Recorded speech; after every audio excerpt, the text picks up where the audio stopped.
Isang napakagandang umaga sa inyo mga Cup for the Buddies at isang magandang property na naman po ang handog natin sa inyo. So, tara, panoodin po natin to. Caught a little bit of magic in your eyes last night. You were shooting pool, we were taking shots under the dim lights. Got a little smile that knocked me off of my seat. I started falling for you. And I didn't know what to do, but I knew that I had to make a move. From the moment that I watched you walk into my life, yeah, I just knew that I had to make a move.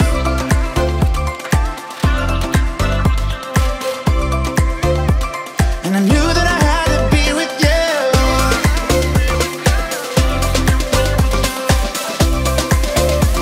I just knew that I had to be with you.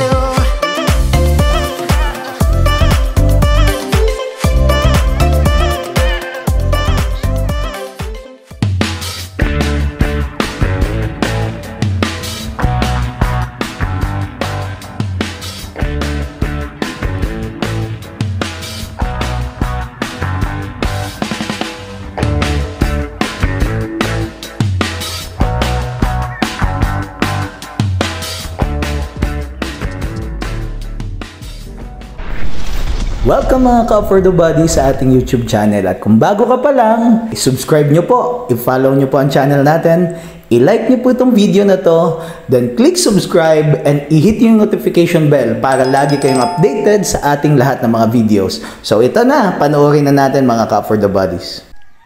Yes, hello, good morning mga Cup for the Buddies. What a beautiful day. Isang mapagpalang araw po sa lahat ng mga subscriber po natin, mga YouTube followers po. Nandito po tayo ngayon sa bayan ng Santa Elena at meron po tayong property na binibideo po ngayon. Tuhog po siya ng kalsada mga ka-farm lot po, Cup for the Body. So maganda, tabing ilog pa po siya. So mayroon pong ilog po, ano po, imagine ilog yan. Tapos ang maganda ho, tabing kalsada pa. Ayan, kalsada, paakyat po hanggang dun. Ano ho, tuhog po siya, left and right, sakop po ng property. So dito, sakop po. Dito, sakop din po. So, may kapatagan po siyang kasama mga Cup for the Buddies. So, ang ganda nito. Grabe. May ganito palang farm ngayon na available. Location-wise, 100% maganda po talaga siya. Isa po sa magagandang property nakita ko location. Kasi may flat po siya. Tapos yung terrain niya pataas, mayroon na pong kalsada. At saka ang layo po nito mula sa bayan is just only 10 minutes away po mula sa bayan po. Sa pinaka-town proper po ng Santa Elena. So ayan, kasama po yung kapatagan na yan. Ayan. May kapatagan pong kasama mga Cup for the Buddies. So ayan po, may mga punong mangga. Yan, approximate po ito mga nasa 300 to 400 po na puno ng niyog po ito. 2.5 hectares po ang sukat po ng property. So ayan po. Ay, naglulukad po sila doon. So patag po ito. Tapos may talampas po doon. Andun. Patag din po doon. Tapos maganda. Ayan, tabing ilog po ito. Itaw ko natin sa inyo. Ayan, may source of water, strong source of water. May kalabaw nga naliligo.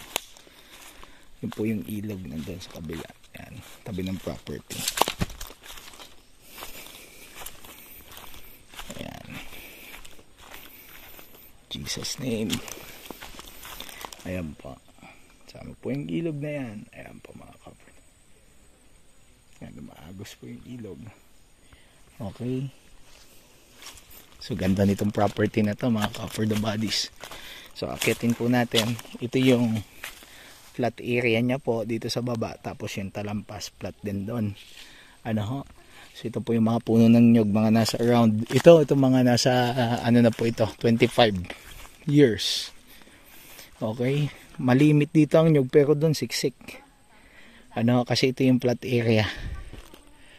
Okay po, may mga kawayan para kung halimbawang gusto nyo pong magpagawa ng kubo. Ayan, may mga pwede na po kayong pagkunan po ng gagamitin pag kubo. Okay. May mga puno ng mangga, may mga fruit bearing po siyang kasama. Ganda po ito. Hanggang dun pa siya ate, ano? Kasama pa yon. Okay, tara. Alam naman na po. So, andito. Balik tayo sa kalsada mga ka for the bodies para makita niyo po. Inanuhan? Binubukuhan. So, ayan. Pwede kayong mamili. Pag halimbawa kung ang gusto nyo po ay buko or nyug. So, ayan. Flat area pa. Kasama pa daw to Opo, kasama pa po. Oh, ganda. Flat area din po ito. Iba-iba din. Ganda Pwedeng pagbahayan dito. Ayan. May ilog pa pong kasama. May source of water po dito. So paligid po siya ng ilog. Tapos tabing kalsada. Yun yung maganda. Tara, akyat tayo doon.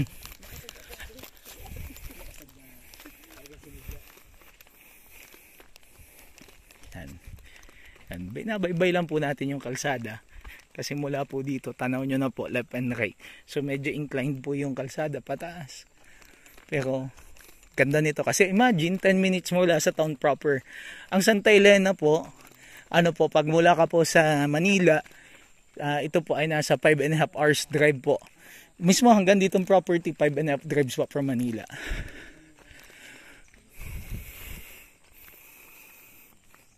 Ayan yung flat area. Kasama po.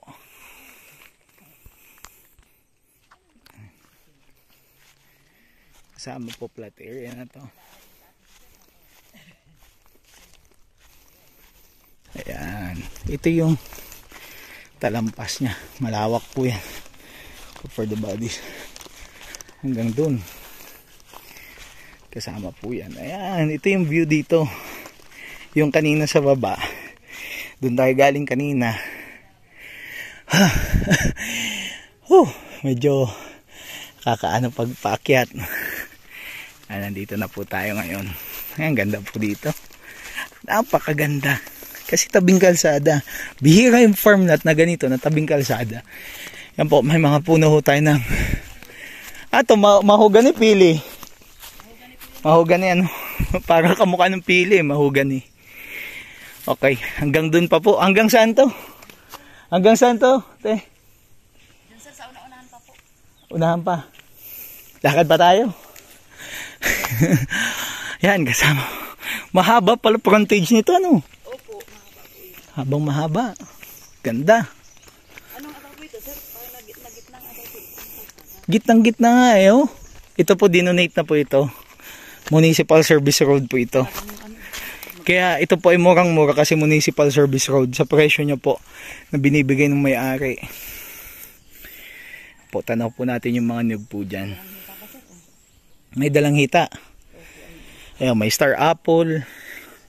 May mangga. Dami mangga. May mangga. Puro mangga May linya ng kuryente Ayan po, poste Malapit sa school, malapit sa bayan, malapit sa lahat. Hanggang saan? Hanggang doon sa poste na yon. Natatanaw. Unahan pa.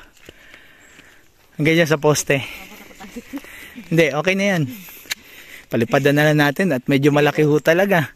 So ayan mga ka for the bodies, napakaganda nitong property na to. So check po natin, aerial shot po natin. Ayan nga po mga ka for the bodies, ito po yung aerial shot natin ng property. Makikita nyo po yung mahabang frontage po natin sa kalsada. Yan po ay Barangay Service Road. At yan po yung dulo ng property. Ikutin po natin hanggang doon. Ayan. Ito po yung hangganan naman dito sa harapan. Yan po yung may ilog. May ilog na maliit po yung sa simula ng video natin. Tapos nandyan po sa parteng kanan yung flatland dyan sa baba. Yung may nakapark po na pick up po na sasakyan natin. Yan po yung nandyan po sa upland po. Yung mataas na portion po ng lupa. Yung talampas niya. At ayan naman po yung boundary sa likod. So ayan mga ka for the bodies, yung mga areas po natin dito sa property. Tapos po diyan po yung hangganan niya. Yan naman po, yung portion po, yung sloping niyan, yung pababa po na yan, yung portion niya po sa kabila. I-determine natin yung boundaries po niyan. Ayan po yung boundary po niyan. Yan. Then, dito naman po tayo sa kabila. Yan pong binigay ko po na boundary po, mga ka-farm lot po, ay according dun sa itinuro po ng caretaker po natin at ng may-ari. Ano ho? So, ito po yung talampas po na portion. Yan.